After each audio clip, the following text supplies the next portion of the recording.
Excellent. Okay. So for the recording, I forgot to start it when we actually started class. And the first thing we talked about is how the test is on Wednesday, because you don't have school tomorrow, and that you need to submit the test by, it is now going to be 4 o'clock instead, so that if you guys go home from school, you still have time to be able to take the test after you get home. And I will be on the computer all day if you guys need help with anything. Like if you're having technology issues, I can try to help you with that. And we also went over what the first 2 questions in the test are going to be like. Question number 1 of the test is going to be finding an analytical limit, which means finding a limit from an equation.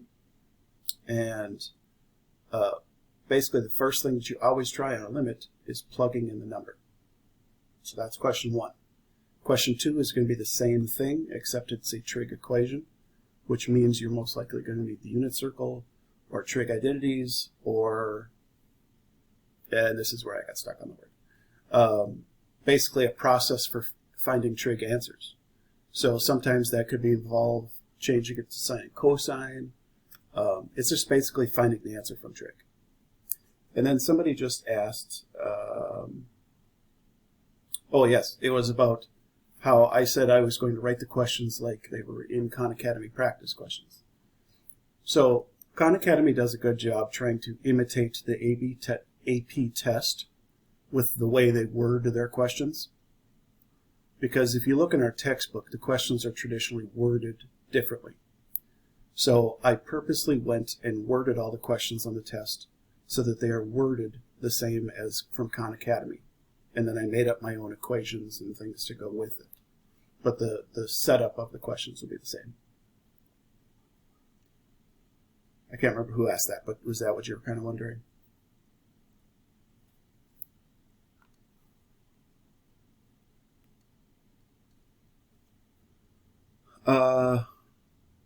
Let's see.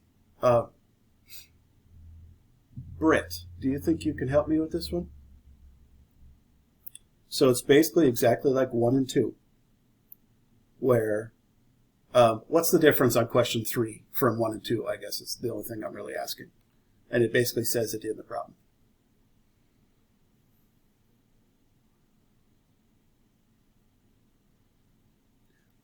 What's going to be the difference in question 3 from 1 and 2? And it pretty much says it in the problem. Yes. Okay. And the only reason I put this on here is so that you guys understand how you're going to have to do the problem, right? So it's still going to be set up similar to 1 and 2, where you plug in the number. But the fact is, you're going to have to pick from answers that are there. So you kind of have to go by multiple choice rules. So if you have, if you guys have an answer of 1 over square root of 2, let's say it's a trig one, right? This won't be a possibility in multiple choice answers, because multiple choice answers are always going to be written in standard, like, correct form. So in multiple choice, it would be square root of 2 over 2. It would be rationalized. And that goes for basically everything.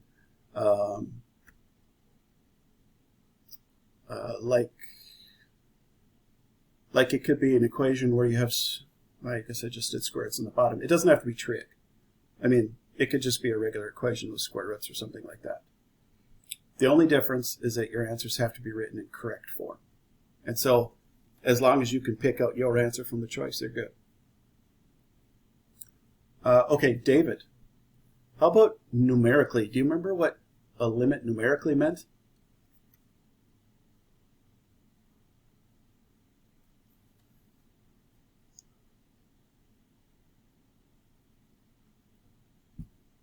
That's if you don't, that's all right. So numerically means a table.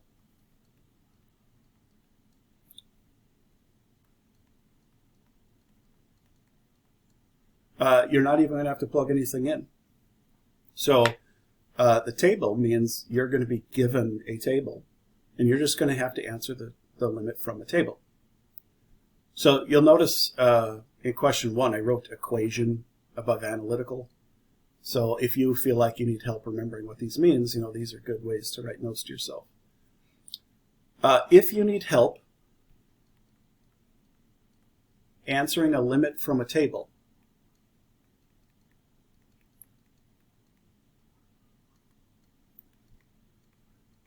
like say me writing this down, kind of gives you a little anxiety because you don't really remember those. What you can do is you can go back into Khan Academy, because everything is labeled super specifically in all those problems. And there's example problems, like you can do the practice homework again, of questions that are limits from a table. And that would be a good way to study, like if you need help with these. And remember, if you don't want your score in Khan Academy to drop, to log out of Khan Academy when you're practicing them. Obviously, if you want to raise your score, then just stay logged in and raise it up. But anybody have any kind of questions on these first 4 that I've gone through?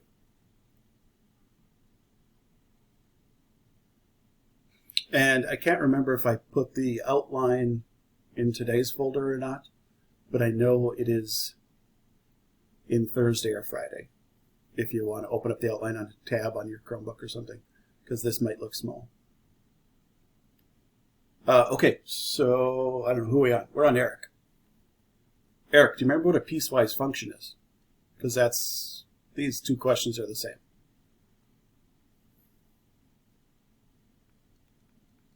Yeah. Yep. Correct. So a piecewise function is one of those ones that has the big brace and then multiple equations written. Now, if you guys remember doing these in class,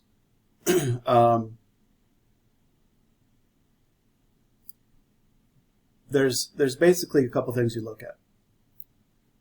If I ask you to find the limit at a certain number, you have to make sure that both of the sides of the limit have the same answer. So on a piece function, that traditionally happens where the pieces separate. Like if this said x is greater than 2 and x is less than or equal to 2, I would ask you about the limit at x approaching 2, because then you would have to check from the left and from the right. So that's what these are going to be set up as. Now don't forget, they could be one-sided limits,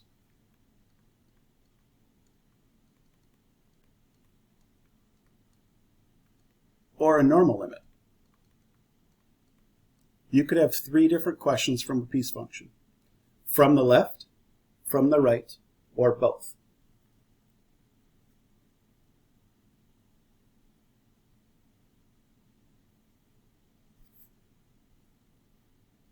Correct. You just basically have to know to pick the correct one. So the ones that say greater than would be from the right, and from the left, or less than would be from the left. Correct.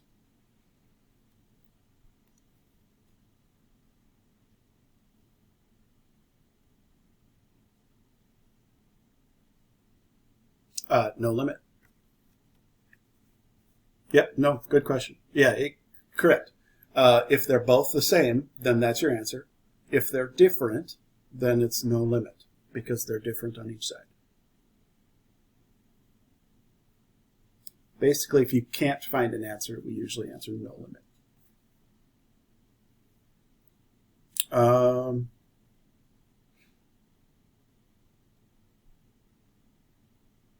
We already did 7.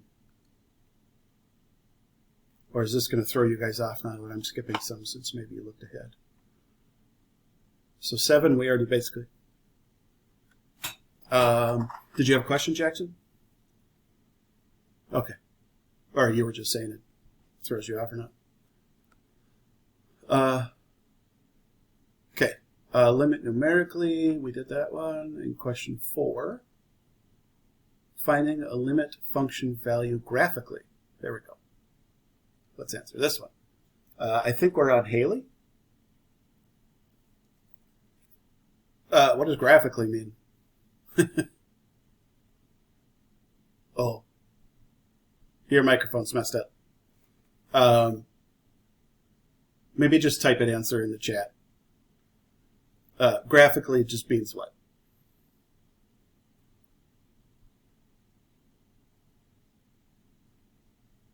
Perfect.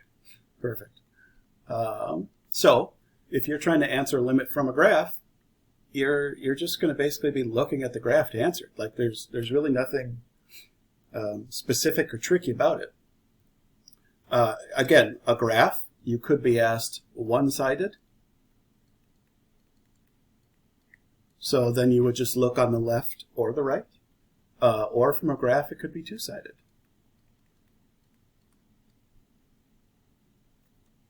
I mean, I have a feeling you guys feel pretty solid on the graph ones. If not, then obviously your best bet would be to go and find some more of the practice questions that are just finding limits from a graph. Finding a limit using limit properties. This one we should probably do an example of. I'll just basically completely make one up here. Let's say f of x equals x squared. G of x equals I don't know, 2x plus 1.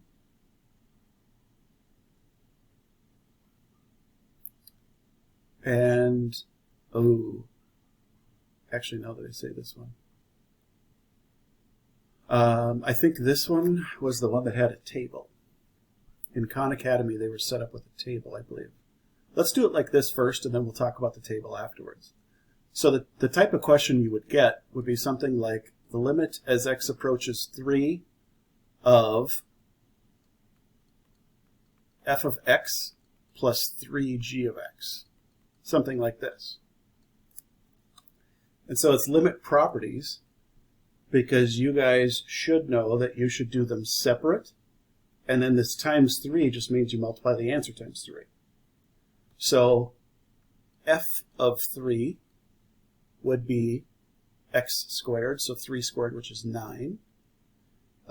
G of 3 would be 2 times 3 plus 1, so that would be 7. And then we're supposed to find the limit of f of x plus 3 times g of x. So then this would be 21 plus 9, or 30. This would be limit properties. Basically, it's just got the add, subtract, multiply, divide, times, whatever. But there were also another set of questions in Khan Academy. This was one style with, just equations. But another style is that there were like a table. And no, that's not how it was set up. On the left was numbers, I think. I think F was on top, something like this. So f of x, g of x, and this was like x equals 3. And so they wouldn't give you the equation, they would just give you the number answers. And so one style of problem is like this, where you're given equations.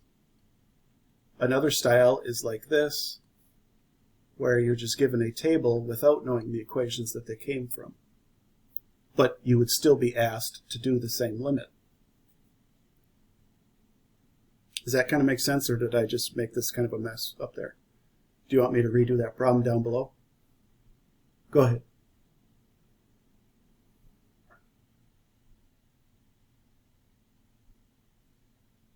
Oh, good. Yes, it'd be the same thing. Correct. So correct. It might be the same limit thing like this, but then there would be a graph instead of a table. So then what you would do is you would just look at the graph of f to find the answer, look at the graph of g to find the answer.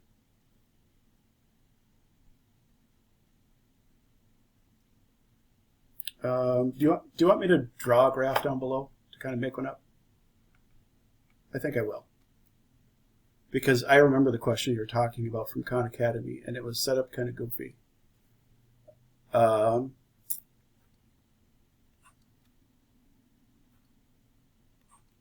So let's just say this is f of x, this is g of x.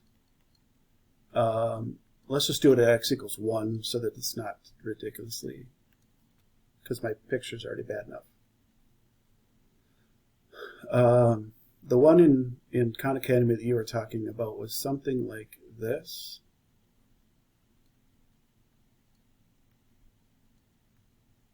Ugh,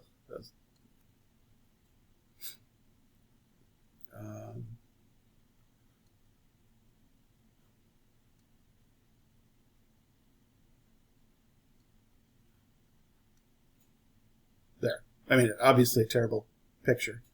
But the question that you would get from this picture would be something along the lines of the limit as x approaches 1 of, I can even do the exact same thing, f of x plus 3g of x.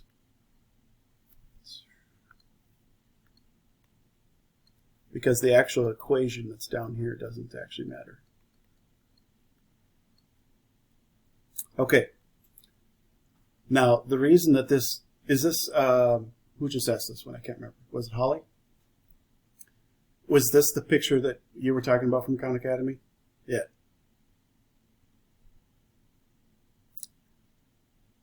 Perfect, yep. So the biggest difference on this one is that we can't just directly find f of 1 and g of 1. So the idea of a limit is that the answers from the left and from the right have to be the same. And because both of these pictures have left and right being different information, we actually have to do them separate. So I would need to find the limit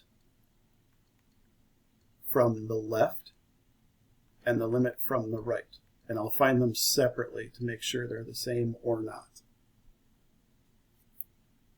And this one is only different because I can see from the left and from the right are different. And so I want to know if the final answer is the same or not. So I have to take f of x from the left, which would be 1, and 3 times g of x from the left, which is 0. So the answer would be 1. From the right, f of x is 2. 3 times g of x is 3 times 1. And so this would give me an answer of 5. So the limit from the left and the limit from the right are different. So in this case, I would say no limit. If these two answers were the same, then that would be my answer for over here.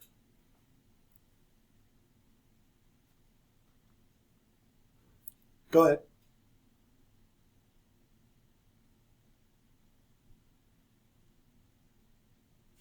No, actually it doesn't matter if it's addition or subtraction or multiplication or division.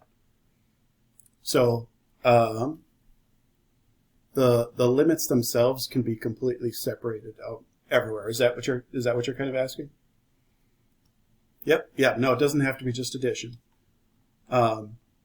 Technically, you can do it from a table or equation as well, but we didn't need to because the table and equation were continuous, so left and right wasn't different at all. The only reason on this graph that I chose to kind of do them separate was because I could see that the graph was split apart. But yeah, addition, subtraction, multiplication, division, that can all be separated for limits.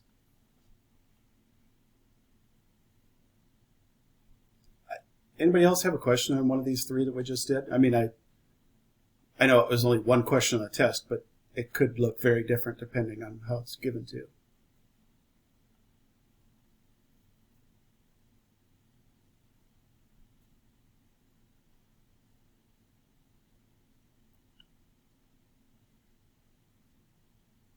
Okay.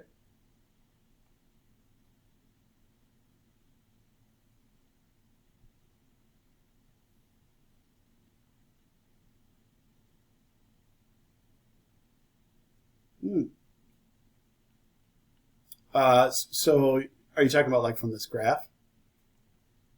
Or just whatever? No, that's a good question.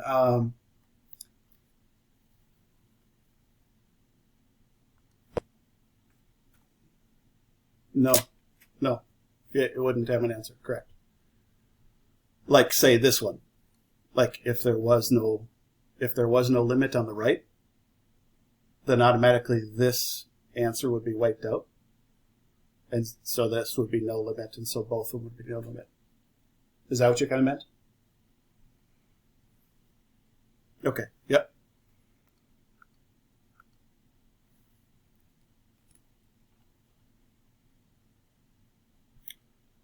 Let's move on. I kind of have to erase stuff if that's okay. I'm running out of room here.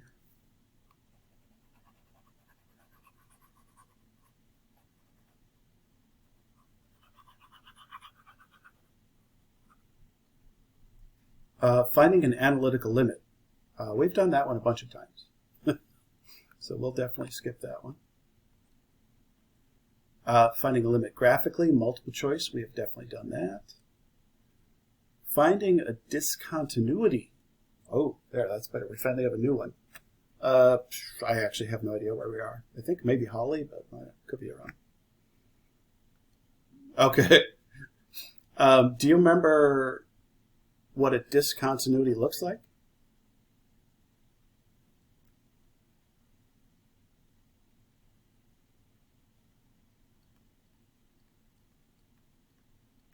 Yeah. So an asymptotic is still also kind of like a jump or non-removable. But no, you're correct. Absolutely. So you're only going to be asked one of two. You're going to be asked to find removable discontinuities, or you're going to be asked to find non-removable discontinuities. And you just have to be able to identify them on a graph. So a removable is a hole, and that is the only way it can look. Non-removable could be a jump or an asymptote, something like that. Correct.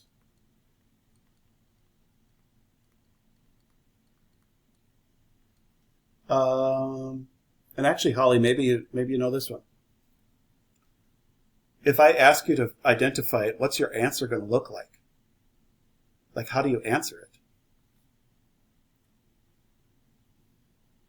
Yep.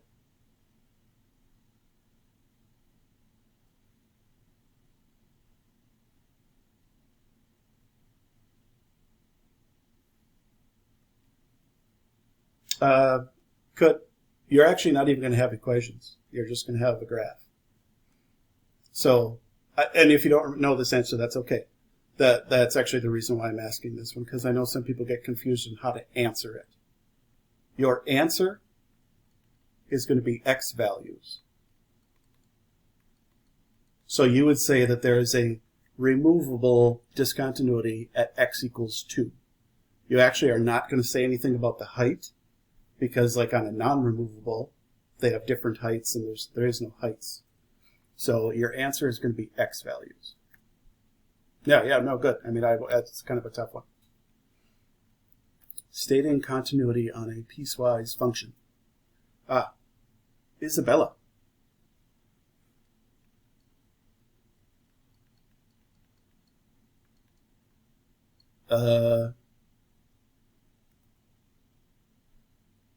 Oh, like a removable discontinuity at x equals something. And honestly, I'm not going to be expecting you to have to do like a phrase like that. I can't remember the way the question is worded on the test. It might even just directly say, what are the x values of the discontinuities? Something like that. So Isabella, if we have a piece function, let's make up, let's go at x5. Sure. Do you remember how to decide if this function is continuous?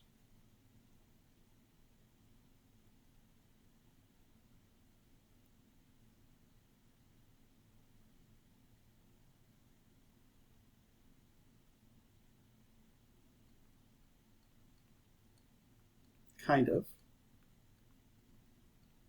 So what you're going to be doing is you need to check if at x equals 5 that they have the same answer. Because if they have the same answer, then that means that those pieces meet up. And then that would be continuous.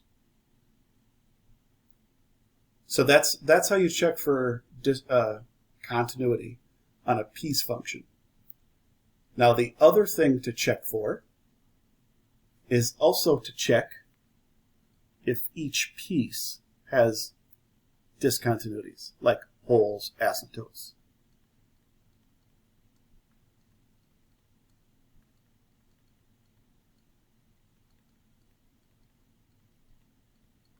Correct, you do not.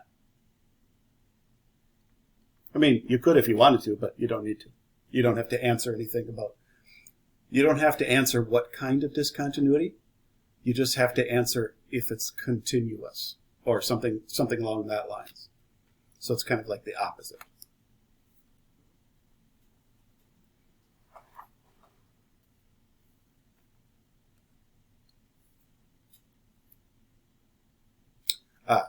So, like if this top equation is a polynomial, okay? A polynomial automatically is going to be continuous everywhere. A discontinuity is going to be if you have factors that cancel, or if you have a factor in the denominator, that would be a vertical asymptote. Or it could be like a step function, which would be the double bracket. Basically, if there's any numbers that are discontinuous,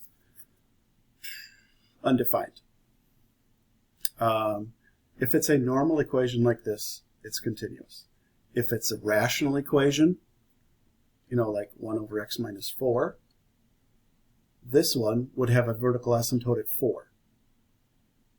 Now, then you have to check if that works with the piece. So if this one had a vertical asymptote at 4, that would be a discontinuity because 4 is in the section x is less than or equal to 5. But let's say this was an 8.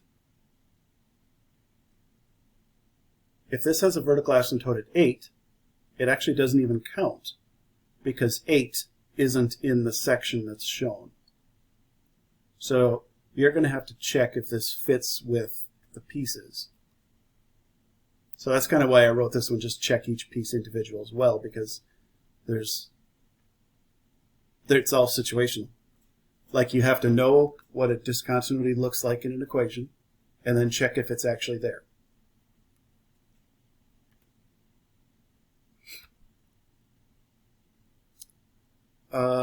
Let's see, we're on 16, 17, 18, which are all kind of the same question.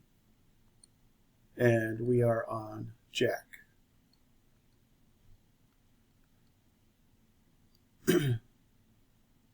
Jack, what is an analytical limit at infinity?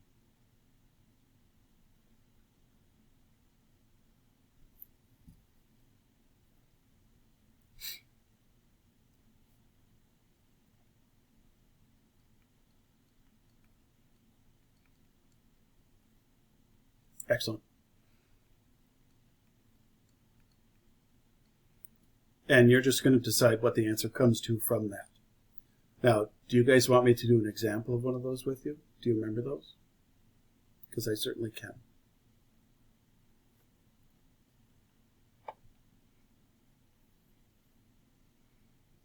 Exactly. You cross off all the lower powered terms and then check how the top and bottom compare to each other.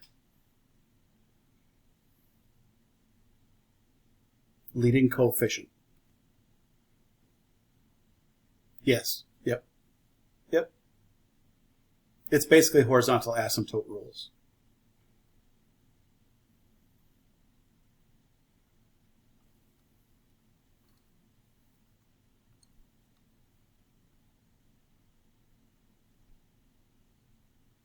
Opposite. So in infinity, yeah, unbounded would be okay as well. If you answer unbounded, I think that's how Khan Academy answers it. If you answer unbounded or infinity, that'd be fine. So like if you have infinity cubed over negative infinity, this answer would be negative infinity. And it's negative because you have a positive divided by negative. And so if the answer is bigger on top than bottom, it's going to be infinity, and then you just have to determine if it's positive or negative. Some people like to treat them as variables where you can cancel them out. And if that's easier for you, you can do that. So like this would cancel out and leave infinity squared divided by negative 1. But the power, you don't need the power on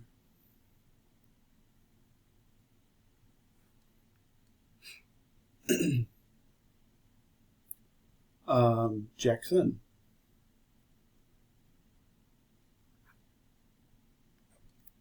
Uh, 19. Finding an infinite limit graphically. So I'm just going to give you an example of one rather than have you try to describe it, because it'd be tough to describe. So an infinite limit graphically means you're going to have to identify, like the type of question I would ask. Let's just say this is x equals 2. I would say, what is the limit as x approaches 2 plus of f of x? And then what would you answer?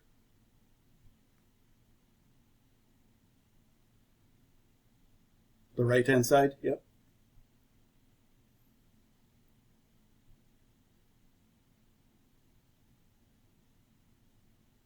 On the right-hand side of 2, it is pointing downwards. So 2 is an asymptote. Oh, go ahead. What? No, that's if x is approaching infinity. Yeah, that's the whole reason I wanted to do like an outline like this is 16, 17, and 18 are the exact opposite of 19. So this one, an infinite limit means your answer is infinity or negative infinity every time.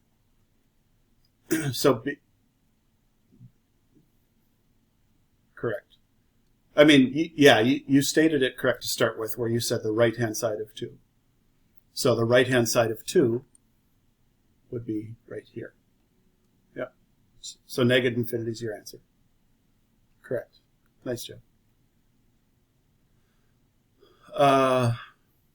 These last 3 are kind of together.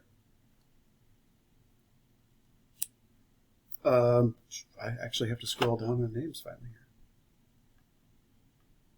here. Julia, I'll go with question 20 for you. Do you remember... Oh, go ahead.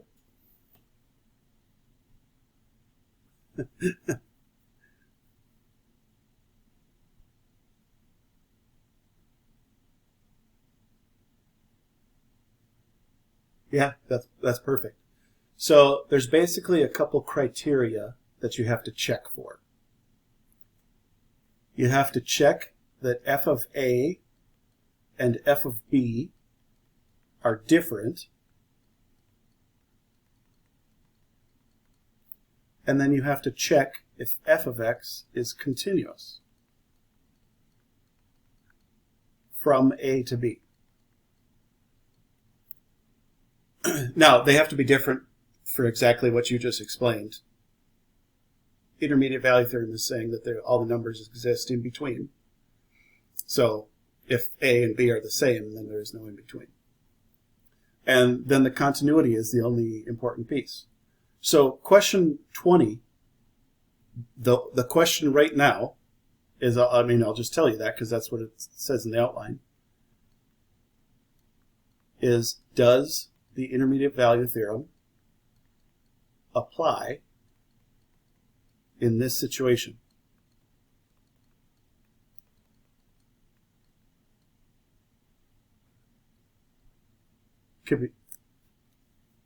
It could be a graph. It's probably not going to be a graph, because a graph would be super easy to like look at and just answer it immediately.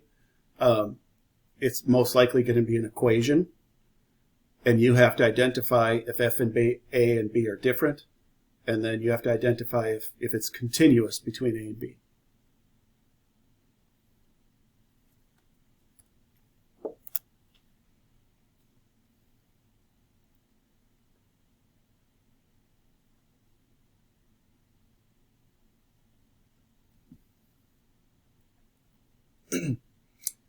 That is going to be question 21. Just does the immunity-value theorem work on this question? This is it. You have to check for these two criteria, and that's it.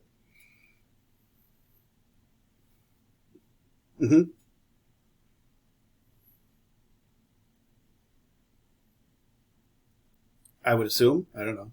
I mean, like, I've looked through so many questions at this point. I don't know. I'm sure you did. Because that's why I said, like, every one of these questions I tried going to Khan Academy to see how they worded it so that I would word it the same as they did. So when you guys would go to try to practice questions, it'll be set up the same where you're not going to be confused on the wording.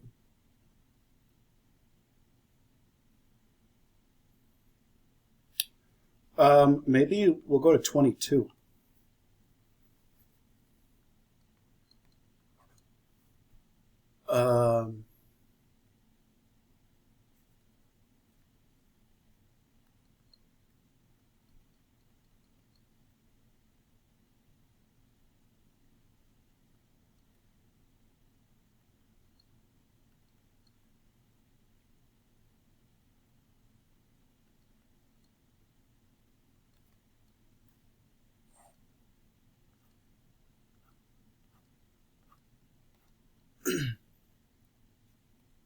Caitlin, you have an important job. I need some answers to write into these boxes. Sure. Yep.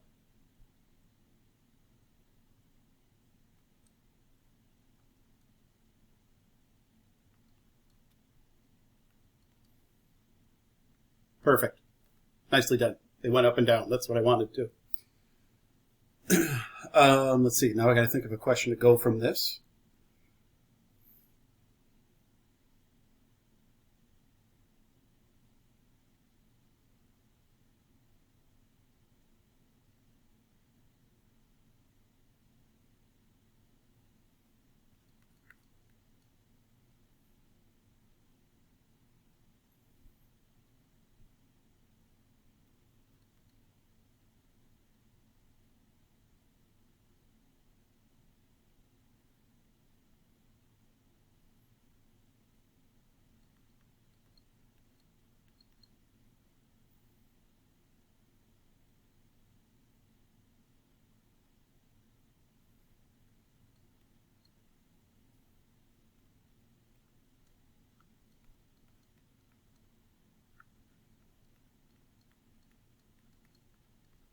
Excuse my sloppy handwriting.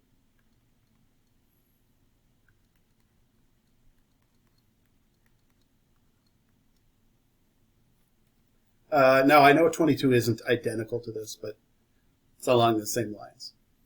So you kind of have to use the same reasoning. Kelly? What do you think?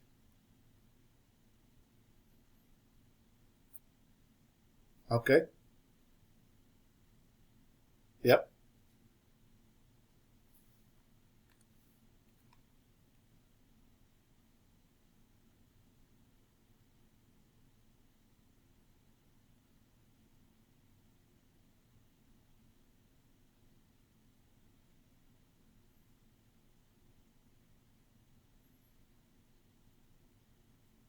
Okay. Is there a certain part of this one that is kind of confusing you or throwing you off? Should I ask that?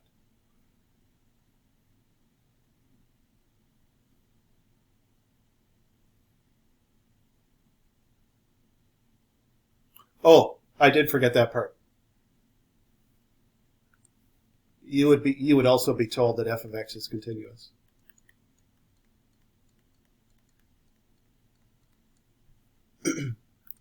Okay, so the up and down part is actually pretty common. So maybe you just got unlucky in Khan Academy and didn't have a table where they did that. I mean, I shouldn't say unlucky, but so first of all, we have to identify where does this fit on that table. So, oh, go ahead. Yep, I think I can hear you reasoning it. Perfect. So I think Mackenzie just asked that one. You would be told it's continuous for this problem. So like this one has a table where you don't see all the numbers, so you would specifically be told it's continuous. So correct, it's right here. It's in here somewhere, right? Okay, perfect, good. Why is it no?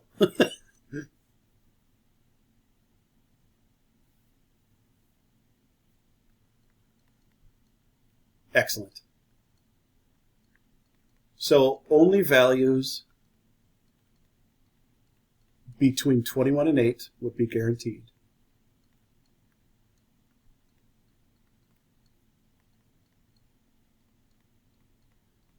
Yes, I know this is worded differently than the one in Khan Academy, but it's set up similar. So that's probably what kind of threw you off. I think this is opposite, probably. The hardest part is identifying where we're looking at first of all. So if we are looking between 13 and 19, then we basically ignore everything else. Oh, hold on. Somebody needs to be let in. There we go. FYI, when you guys use your own personal, when you use your own personal Google accounts, it doesn't let you in. I mean, I don't really care myself, but I have to hear it. Okay, so I don't know. That was all 22. Is there something up here that maybe you guys want me to help you with or go over? I can put the outline back up. Yep.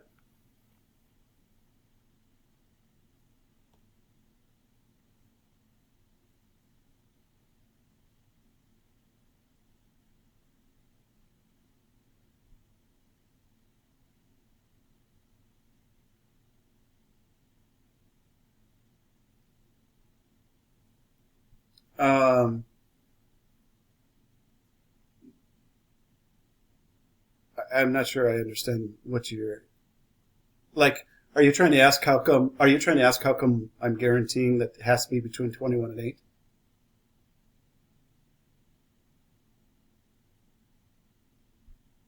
Thirteen to 19.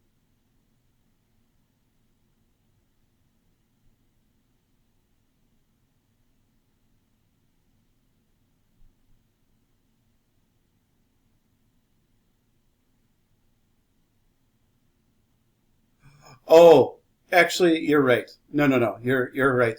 I should have given range as well because I don't know if this point is directly on there. No, what you just said actually is very true. Um, I definitely shouldn't have phrased it like this. Now that you said that, yeah, I should have said is f of x equal to 23 or f of c equal to 23 guaranteed from 13 to 19, something like that. You're absolutely correct because you don't know that specific point. I was just trying to quickly make up a question that you have to determine if it fits here or not. No, you're absolutely right. Now, it's entirely possible that it does go up to 23, but we only know that it's guaranteed between 21 and 8. Like it's possible it goes up farther and down farther, but we just know it fits in between because it's continuous. No, that was a very good question. I'm trying to think if there's anything. Could I do a trig question example? Sure.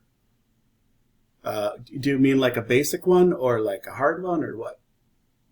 I think that was Mackenzie that asked that one.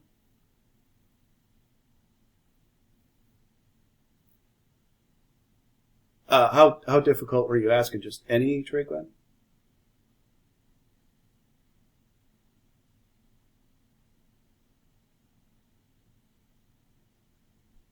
That's okay. Maybe it was Caitlin that asked the first one too. I just kind of quickly see out of the corner of my eye the questions. Sure. Let's just say limit as x approaches pi thirds of tangent squared of x. This would be like question 2, because question 2 was limit of an analytical with trig, and it's part of OneReader's plugin. So as I'm doing this one, tangent squared of pi thirds. So then what that means is I need to figure out what tangent of pi thirds is. And everybody probably has their own methods. I don't know. So that's a 60-degree angle. So a 60-degree angle is 1 to 2 to square root of 3. And tangent is opposite over adjacent.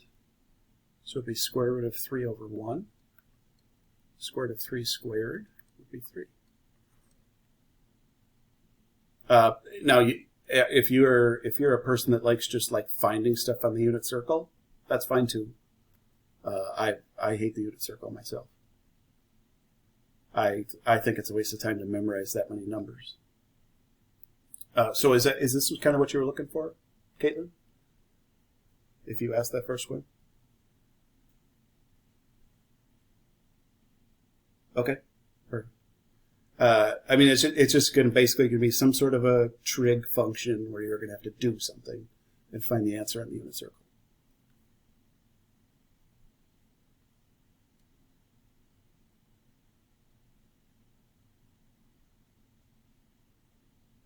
Absolutely possible. Yep. Yep. It's probably more than possible. It's a good chance. So. Possibly. I kind of have to think of one off the top of my head, but that might work.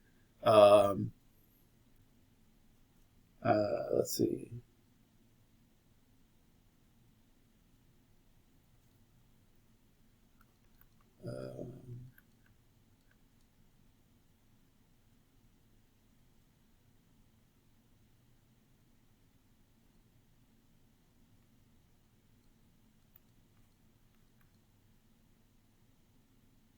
Yeah, pretty sure that works. Okay, so this one, when you plug 0 in, tangent of 0 is 0, and x being 0 is 0. So it's undefined. So I have to work with it, change it around. And first thing I would try is, I know these can't cancel, and so I would change tangent to sine and cosine. Because that's one of the first things you do when you're trying to work with trig. So sine of x over cosine of x, and that x is still on the bottom. And then when I change it to this form, then it should click, and you guys should recognize this being part of it. So that was one of those 2 special trig ones that we did quite a few of. If you guys remember the 2,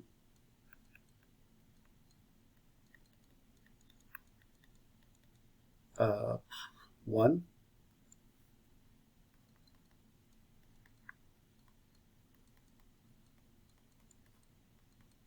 and 0.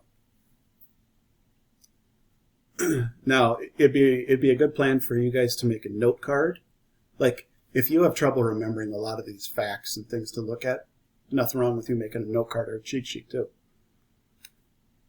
So I'm going to separate this into 2 limits. I'm going to use the limit properties, and I'm going to separate this into sine of x over x times the limit of 1 over cosine x.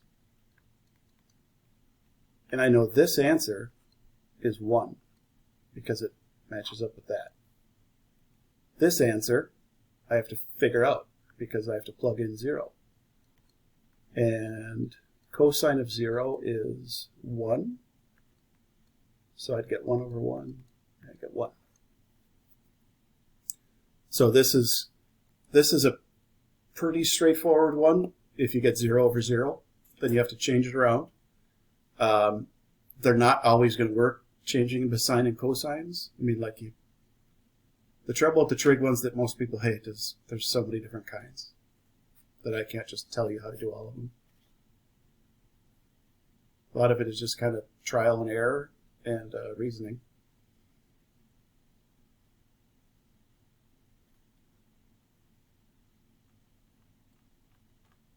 I don't know. Let's look.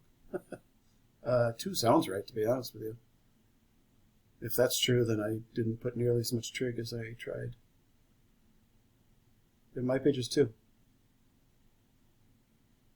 I mean, it's possible it's part of one of these analytical limits and stuff too. But it looks like the main focus of 2 of them is trig. So if trig is part of another one, then it should be pretty basic trig. The ones that specifically state trig usually means that trig is the main focus, and so it could be more difficult, something similar like this.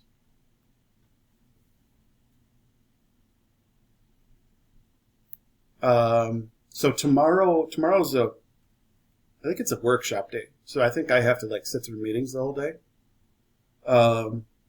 You guys are more than welcome to send questions if you run into any, but I would take advantage of tomorrow. I think about a third of you still haven't taken the end of unit test in Khan Academy. And so Wednesday morning is when I'm putting the grades in, though. So take advantage of this time to prep and get ready and do some of your work.